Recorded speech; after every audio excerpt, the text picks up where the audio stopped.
Magastos ka ba? Parang ako. Oh, di ba? Sabi ko, our channel is a channel na totoo lang. Huwag plastic. Okay? Sometimes we tend to spend too much on something na hindi rin natin kailangan. Dahil gusto lang natin and meron naman tayong pambili, ayan na. Check out na natin, di ba? Sa Shopee, sa Lazada. Ako, mostly po talaga mas nag-i-stay ako sa Shopee. Kasi alam niyo yung mga item na gusto ko nasa Shopee po. At saka mas mabilis talaga ang delivery ng JNT. Ako talaga pinipili ko po talaga JNT. O di ba you can change the... may option doon to change yung courier na gusto mo. Halimbawa, SPX, medyo mabagal yan eh. So, dito ako talaga sa JNT. What I'm trying to say here is, bakit kailangan nating itapik ang pera? Ang mga Kristiyano po, wala pong duda, blessed po tayo. Okay? Pero, blessed tayo to be a blessing sa ibang mga tao. Okay? Maging magastos ka, siguro, pwede. Pero kung yung pagkagastusan mo dapat, yung mga bagay na, ito na-realize ko lang, yung mga bagay na pwede rin maging blessing sa iba. Di po ba? Yes, like for example, tulad nung last month yata yun, no? How many months ago, bumili ako ng ilang Bibles, no? Para ipamahagi, yung mga tipong ganyan. Okay? Pero syempre gusto rin naman ni Lord,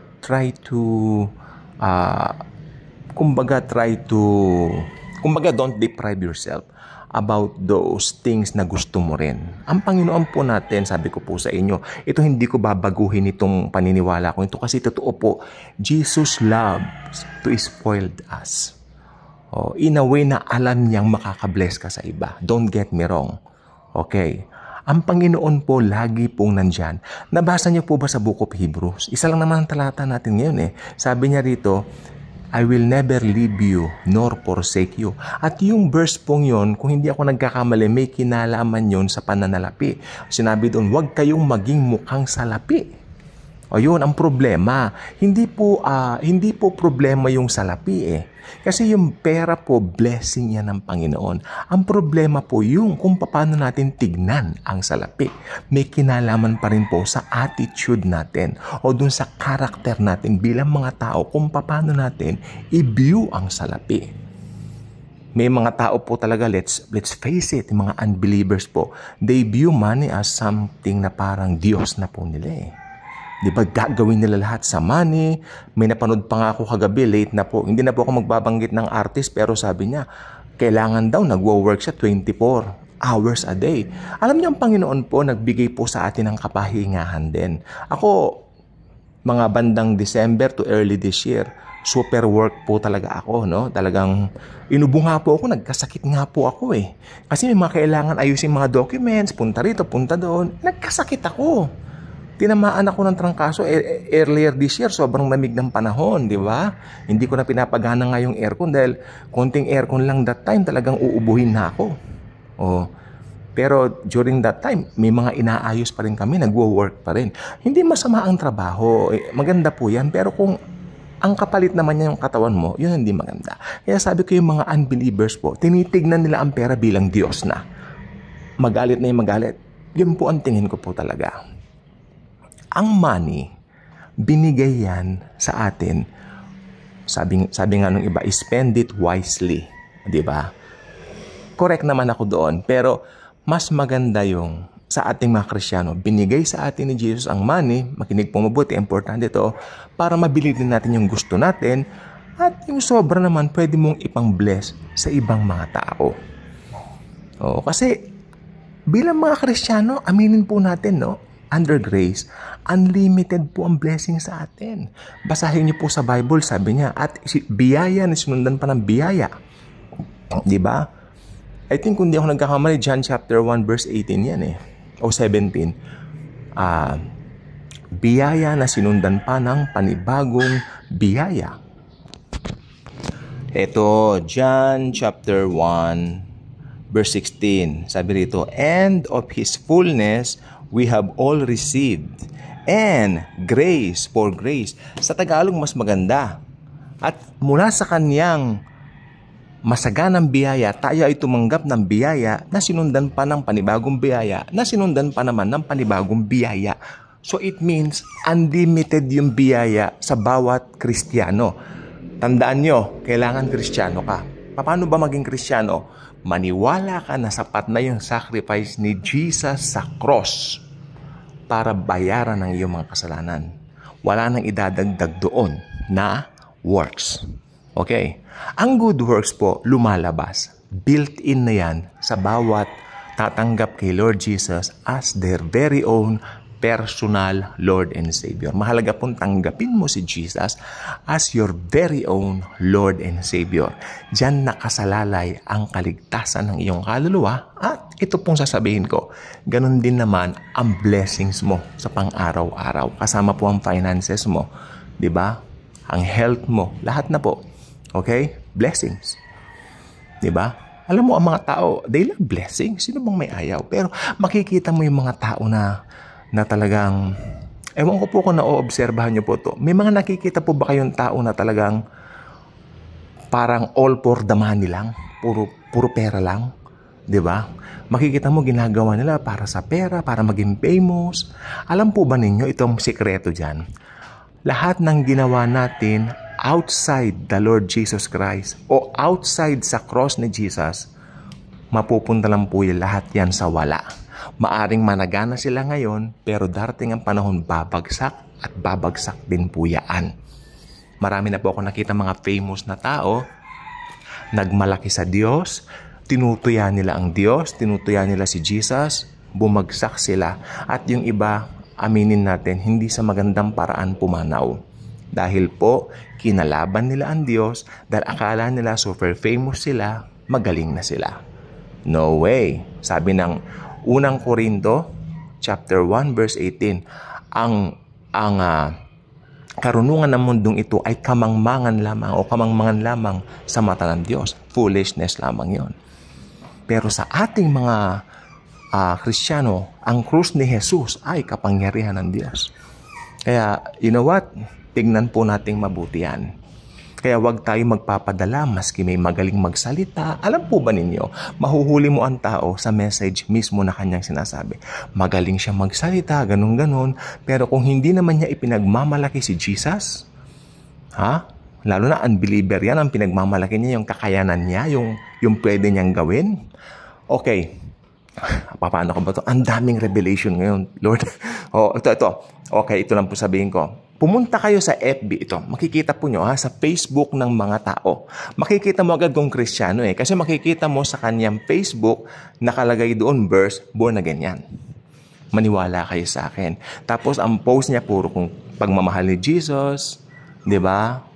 Tapos may mga Bible verse, yan, born again yan, Kristiyano yan. Diba? Sa bagay, mga kulto gumagawa rin yan. Okay lang din. Kumpara po sa mga unbelievers. Sa mga unbelievers, nakalagay, puro I. Puro ako. Diba? Sabi niya, I will succeed. May nakita akong ganyan sa kanyang, anong tawag dito, Facebook. I will succeed. Ganyan ganon. Kasi businessman nga Pero ang totoo po niyan, sa totoo lang po, he will not succeed. Siguro, natatandaan po ninyo, siguro magiging successful pansamantala lang pero mawawala din yon. Okay. Natatandaan niyo yung napag-aralan natin, ang success minsan lang nag-appear sa Biblia. Di ba? Last week yata, 2 weeks ago, I think mahal na araw ko yung sinabi. Yung sabi niya, do not depart from this book of the law. Ang book of the law during that time, ang pinaka-Biblia nila, syempre, yung Old Testament. Ngayon, ang pinaka-Biblia naman natin, Old and New Testament. So, ibig sabihin lang po nito is this. Wag nating ihihiwalay ang Biblia sa ating mga buhay. Sapagkat ang Bible, sino ba ang Bible? Ang Biblia hindi po libro Basahin nyo ang John chapter 1 verse 1. In the beginning was the Word, and the Word was with God, and the Word was God. Si Jesus po yan. Kaya kung ikaw ay Kristiyano, talagang nandun sa Facebook mo, makikita mo Word of God. Dahil ang Word of God, si Lord Jesus Christ. Ipinagmamalaki natin si Jesus. Panay tayong nag-share ng mga videos tungkol kay Jesus. Ganun po ang Facebook ng mga born-again Christians. Mapagtatanto mo sa hindi mga born-again. Amen. Sa kanila, yung sarili nila, mukha nila. Okay. So, ibig sabihin, ito pong gusto ko pong sabihin sa inyo. Balik tayo sa pinaka-topic. Magastos ka ba? Ako magastos po ako. Pero, ang maganda sa Panginoon po, may wisdom na siyang binigay sa akin para yung mga pera mapunta sa dapat puntahan. Meron yung mag-ipon ka sa bangko. Meron naman po. Siyempre, yun ang inaano ni Lord sa akin. Una niyang ini-impress yung pera, yung sa bangko, i-save mo. Hindi naman yung ganong kalaki, i-save mo. Pero at least may na-save ka. Di ba? Yan ang ng Panginoon sa akin talaga. Pagkatapos, pangalawa nun, magbigay ka sa mga nangangailangan. Bilang mga Kristiyano, tayo po ang mga kamay ni Jesus sa mundo. Tayo po ang mga paa ng Panginoong Jesus sa mundo. Tayo ang gagamitin niya para maka-reach out ng mga tao sa mundo. Dahil bumalik na po sa langit ang Panginoon. Nung araw nakita niya yung ministry niya, Jesus was very busy. Diba? Reaching for people. Now, we have to reach people for Him. Dun sa ginawa niya sa cross, ipapaliwanag natin paano siya namatay sa cross para bayaran ng kasalanan natin. That's the gospel. Marami ako nakikita ngayon sa mga streets pero hindi gospel ang pinapangaral. So sad. They preach katatakutan, parang ganon. Pero we Christians na talagang alam ang grace, we preach Jesus and His finished work. Amen. Kaya kung mananampalataya ka, hindi ka dapat matakot. Kasi hindi ka magkukulang sa pera. Oo. Bilang mga mananampalataya ka lang po, ito naman po yung revelation. Bilang mananampalataya, hindi naman po yung pera ang pinaka-purpose natin dito. Ang pera, alam mo kung mananampalataya ka, di ba? Ang pera laging susunod sa atin yan eh. Pero hindi natin hinahanap yan. Makinig po mabuti. Ang mga unbelievers, hinahanap nila ang pera, pero mailap sa kanila ang pera. Nagets po ninyo? Ang mga unbelievers po, hinahanap nila ang pera, dinidesire nila ang pera, pero mailap ang kwarta o ang pera sa kanila. Pero sa ating mga born-again Christians, hindi natin hinahanap ang pera, pero dumarating ang pera, sinusundan tayo ng pera. Dahil ang nagbibigay sa atin ng blessings, si Jesus mismo. Tandaan po niyo yan. Proven ko po yan. Oho. Kaya yung mga, sabi ng Biblia, yung mga hinahanap ng mundo, wag nating hahanapin. Iba tayo sa mundo. Nasa mundo tayo pero hindi tayo taga-mundo. Actually, yung mga unbelievers hindi rin taga-mundo. Taga-impyerno yan eh. 'Di ba? Kasi tayo po mga believers, taga-langit. Ang mga unbelievers, taga-impyerno yan eh. Kaya nga ipag-pray natin sila na magbuksan ng kanilang mga puso. So that's why kung may nangaral ng gospel, maging tagalangit din sila pag tatanggapin nila si Jesus bilang Lord and Savior. Yun po ang gusto ko pong sabihin po sa inyo. Amen? So, ang pera po, uulitin ko, pag born again Christian ka, susundan ka ng pera. Di ba? Or should I say, hindi pala susundan, naka-built-in na sa atin yung blessing, magmamanifest na lang. Kasi sa Old Testament, surely, goodness and mercy shall follow me all the days of my life. Ano yan eh? Old Testament pala yun, sorry. Sa New Testament, under the New Covenant, surely, goodness and mercy is built-in within me. Naka-built-in na po sa atin dahil si Jesus, tinanggap natin, naka-built-in na po sa atin ang blessings. Kaya kahit saan tayo pumunta nandoon ang blessings, kasi nandoon po tayo, mga born-again Christians. Okay, I hope sumaya kayo, naging happy kayo sa narinig ninyong message na ito. Dahil ito pong message na ito, wala akong ibang intention kundi maging malaya tayo sa mga maling kaisipan na, nakuha natin sa religion at saka sa mga maling paniniwala rin natin na kinalakihan natin nung araw. Okay? Tandaan po natin, Jesus is our blessing at kung kay Jesus ka, you have everything. We have Jesus, we have everything. Why? Because Jesus is our everything. He is our life. He is our all. Kaya kung hindi pa kayo subscriber sa ating channel, I invite you to do so. Click the notification bell, share this video, share the wonderful love of the Savior, the Lord Jesus Himself. Thank you, and as always and forever, Jesus, the God of gods, the God of the Milky Way, the God of the universe, the God of the galaxy, truly loves us all.